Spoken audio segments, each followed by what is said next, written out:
The word terrorist is clearly overused and even misused by the media and government officials. Now, there are genuine terrorist organizations, but the media has created this image of the terrorist and portrayed it as a group of uneducated conservative extremists hiding up in the caves. The truth is that most attacks that have occurred in the US and Europe had well-thought geopolitical intentions. So what is terrorism? And what is the main intention behind an attack?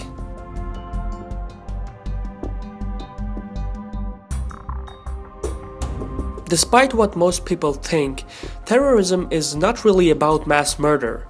The primary goal of a terrorist attack is to strike fear and panic in the hearts and minds of ordinary citizens.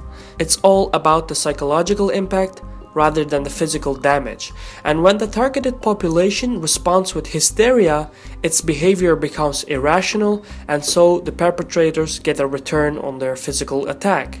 For example, when Americans were in panic and fear over the 9/11 attacks, the foreign policy of a superpower changed. The psychological impact of the attack was so strong that it resulted in the invasion of Afghanistan and, to some extent, the invasion of Iraq. And this was the reaction Al-Qaeda had wanted to provoke. Another example is the Madrid train bombings in 2004, just 3 days before the national elections. The fear and anger that the Spanish population experienced resulted that the ruling party lost power in the elections. Again, exactly what Al-Qaeda had hoped for. I think it's important to recognize that terrorists are not just a couple of extremists with long beards hiding in the caves. This is how Hollywood portrays them, but most terrorist organizations think 3 moves ahead. They are intelligent, resourceful, and formidable opponents. Most terrorist organizations do extensive planning and have geopolitical ambitions. They do a lot of calculations and understand the fundamentals of the human psychology. They know how to manipulate people and how to provoke countries. When we recognize this fact, the terrorist loses its mystique and we start to look at them from a pragmatic perspective. Another issue I want to highlight is the role of the media. Now, the mainstream is not at all that honorable or objective. These are companies, and as such, their primary interests are financial. For example, television channels are influenced by sponsors, gatekeepers, and what news attracts the most viewers. The thing is that negative news sells best. People are just not that interested in positive news. It has very little news value. Think about it. When was the last time you read anything positive? This mindset that negative news sells best is counterproductive when it comes down to terrorism. In most cases, the media makes a sensation about terrorist attacks, and this feeds the hysteria of the ordinary population. Every terrorist organization is aware of this fact. It started in the late 1960s and early 1970s when terrorist groups started to exploit the media to advance the psychological impact of their attacks. For example, the kidnappings and murders of the Israeli athletes at the Munich Olympics in 1972. This attack was purely made for television. And this strategy really took off in the 2000s, and today the psychological impact of a terrorist attacks thrives in the internet.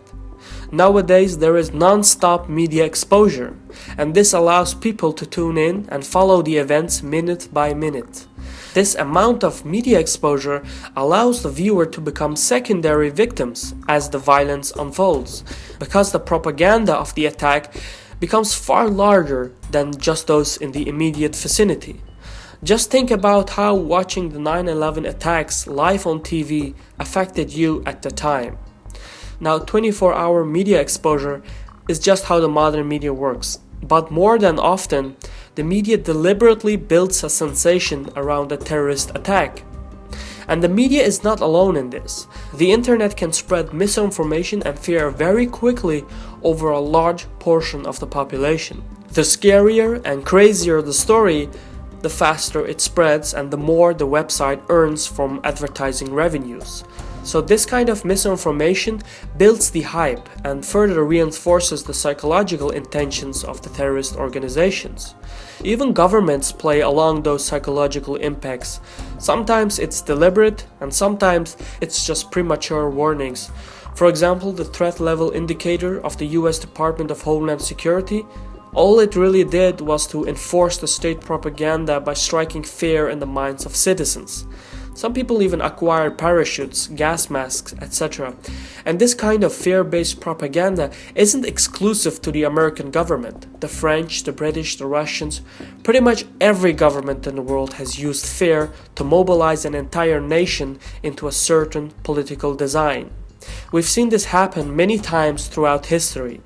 Now, the circulation of fear is so strong that all bin Laden needed to do was make a video recording and make empty threats, and the media, the internet, or governments would do the rest.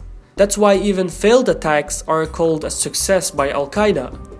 For example, the underwear bombings in 2009, despite its failure, Al-Qaeda called it a success because the fear caused a disruption in the transportation of goods, and that resulted in economic damage. It wasn't even necessary to kill anyone. So how can we put a halt to terrorism? Well, we can't stop the attacks. The war on terror was already lost before it even started. Terrorism is like violence, disease, natural disasters. It is part of the human condition.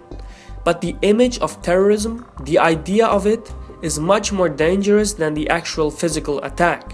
What we can do is remove the terror from terrorism. We need to contain our instincts of fear and hysteria. Just being aware that fear is what terrorists really want will help us reduce the impact of an attack. We also need to recognize that even though terrorists do not share our moral values, they are intelligent and their actions are meant to provoke us. It is the response of the population that really reflects the success of the attackers. This was a Caspian Report by Mishirvan. Thank you for watching, and Sarol.